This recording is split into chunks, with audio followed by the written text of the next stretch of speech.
Hey guys! இன்னைக்கு எங்க கிளம்பிட்டோம்னா, நம்ம கோபிக்கு பக்கத்துல பவளமலையில அமைஞ்சிருக்க முத்துக்குமார சுவாமி திருக்கோயிலுக்கு தாங்க நாங்களும் கிளம்பிட்டோம். இங்க நாங்களும் ரொம்ப நாளா போகணும்னு நெனச்சோம். இன்னைக்கு தான் டைம் கிடைச்சது. சரி போலான்னு சொல்லிட்டு நாங்களும் கிளம்பி வந்துட்டோங்க. கிளம்பி கீழ வந்தோனே விநாயகர் எல்லாம் நெறைய சாமிகள் வந்து இருந்துச்சு. எல்லா சாமிகளும் கும்பிட்டு முடிச்சுட்டு, அடுத்தா நாமளும் படிக்கட்டு ஏறலான்னு சொல்லிட்டு படிக்கட்டு ஏறுற இடத்துக்கு நாங்களும் போயிட்டோங்க. படிக்கட்டுன்னு பார்த்தா ஒரு 150 படிக்கட்டுக்கு பக்கமா இருக்கும். எல்லா படிக்கட்டும் ஏறி முடிச்சதுக்கப்புறம் நம்ம முத்துக்குமார சுவாமிய வந்து பார்க்கலாங்க.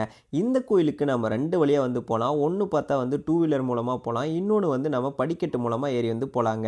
2 வசதியுமே இந்த கோயில்ல வந்து இருக்கு. அடுத்த நாங்களும் ஃபுல்லா எல்லா படிக்கட்டையும் கம்ப்ளீட் பண்ணி, கோயிலுக்கு மேல வந்து நாங்களும் ரீச் ஆயிட்டோங்க.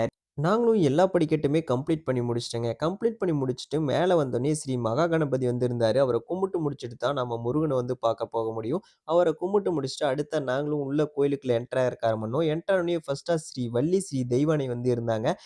இந்த கோயில்ல வள்ளி மற்றும் தெய்வானை திருமணம் ஆவதற்கு முன்பு ஒரே இடத்தில் காட்சியளிப்பது தனி சிறப்பாகுமாமாங்க.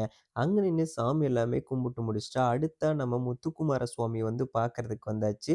அவரையும் பார்த்து முடிச்சுட்டு, பக்கத்திலேயே சிவபெருமானும் இருந்தாரு. அவரையும் நம்ம பார்த்து முடிச்சாச்சுங்க.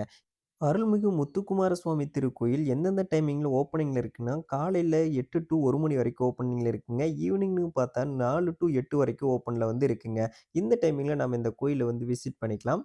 இந்த கோயிலுக்கு பவளமலை என பெயர் வர காரணம்னு பார்த்தீங்கன்னா, பவளம் போன்ற சிவந்த நிற பாறைகளை கொண்டதால் இந்த கோயில் வந்து பவளமலை என்று அழைக்கப்படுதுங்க.